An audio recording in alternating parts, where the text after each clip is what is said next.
এপিসোডের শুরুতে আমরা কাজু নাম্বার 9 এর পাস্ট দেখি। কাজু নাম্বার 9 তেমন ছোট ছিল যেমন কাফকার সঙ্গে দেখা করার সময় ছিল। কাজু নাম্বার 9 নিজের সম্পর্কে বলতে শুরু করে যে যখন থেকে সে পৃথিবীতে এসেছে তখন থেকে সে নিজেকে একজন উইক মনস্টার মনে করে। সে শুরু থেকে নিজেকে মানুষদের থেকে লুকিয়ে এসেছে এক আউট লাইফ কাটিয়ে। আর আমরা যদি এই সময় কাজু নাম্বার 9 এর ফর্ম দেখি তবে সে এই সময় বাচ্চা, ঠিক যেমন কাজু নাম্বার 15 ছিল। তারপর আমরা জানতে পারি যে কাজু নাম্বার 9 একটি ডিফারেন্ট টাইপ কাজু, যে নিজেকে মানুষের মতো বড় করে বাচ্চা থেকে বড় হয়। এ কারণে আমরা কাজু নাম্বার 15 কে চাইল্ড ফর্মে দেখেছি, কারণ তাকে কাজু নাম্বার 9 বানিয়েছিল, তাই সেও ছোট থেকে বড় হয়েছে। এরপর একদিন কাজু নাম্বার 9 নিজের লাইফে রিয়েলাইজ করে যে সে সাধারণ মানুষ থেকে অনেক বেশি স্ট্রং। সে তার লাইফে প্রথমবার একজন মানুষকে মারে যে জঙ্গলের শিকার করছিল, আর তখন সে প্রথমবার নিজের পাওয়ার রিয়েলাইজ করে। আর সে ওই দিনের পর আর কোনোদিন থামেনি। তার মধ্যে একটা নেশা লাগে মানুষদের সম্পর্কে জানার। সে নিজের অ্যাবিলিটি গুলো গ্রো করতে শুরু করে দেয়। তারপর একদিন তার দেখা হয় বিরায়ের এরার এক মেগা মনস্টারের সাথে। আর এই মেগা মনস্টারের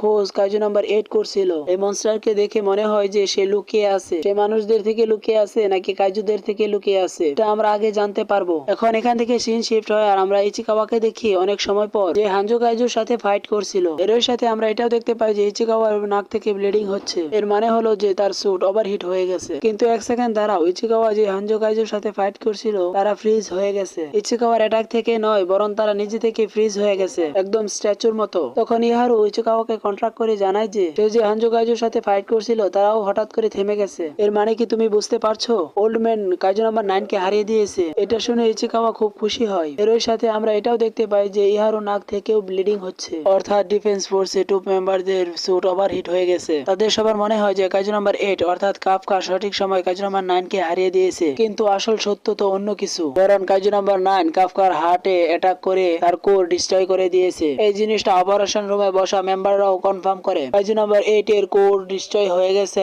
এবং তার রিডিং আসাও বন্ধ হয়ে গেছে। এসব দেখে নুগিজাগারও নিজের চোখের উপর বিশ্বাস হয় না। বেচারার এমনিতেও একটা চোখ নেই। এটা ওই মেম্বারদের চেক করতে বলে যারা কাফকার কোরে ড্যামেজ চেক করছিল। সে বলে সেই ড্যামেজ কি অনেক বেশি। তারা জানায় যে এটা বলা মুশকিল, কারণ কাফকা কাজু নাম্বার 9 কে যে ড্যামেজ দিয়েছিল সেটা আলাদা, আর কাজু নাম্বার 9 কাফকার কোরে যে ড্যামেজ দিয়েছে সেটা আলাদা। কাজু নাম্বার 9 যে এটা কাজু নাম্বার 8 এর উপর করেছে সেটা পুরোপুরি তার কোরের সেন্টারে লেগেছে। আর প্রবলেম এখানেই শেষ নয়, এছাড়াও আরো একটি মনস্টারের রিডিং আসছে। তারপর কাফকা অর্থাৎ কাজু নাম্বার 8 এর চোখ আবার আলাদা দেখাচ্ছে। কাজু নাম্বার 9 কাফকার উপর যে অ্যাটাক করে রেখেছে সে সেটাকে ধরে নেয়। সে তাকেও ধরে ফেলে। কাজু নাম্বার 8 খুব বাজেভাবে চিৎকার করতে থাকে। সে বলতে থাকে কাইজুদের মেরে ফেলো, মেরে ফেলো, মেরে ফেলো। তো তারপর আবারও কাজু নাম্বার 8 বিজার্ক হয়ে যায়। আর এই জিনিসটা তো মানতেই হবে। পরে ঠিক সরাসরি ড্যামেজ লাগা সত্ত্বেও কাজু নাম্বার 8 হারেনি এবং সে এখনো কাফকার বডি ইউজ করে কাজু নাম্বার 9 কে মারার চেষ্টা করছে। আর এখান থেকে আমরা কাজু নাম্বার 8 এর ভিতরে কিছু আলাদা এক্সপেরিয়েন্স করব। সব থেকে প্রথম হলো যে কাজু নাম্বার 9 তার বডির ঠিক সেন্টার থেকে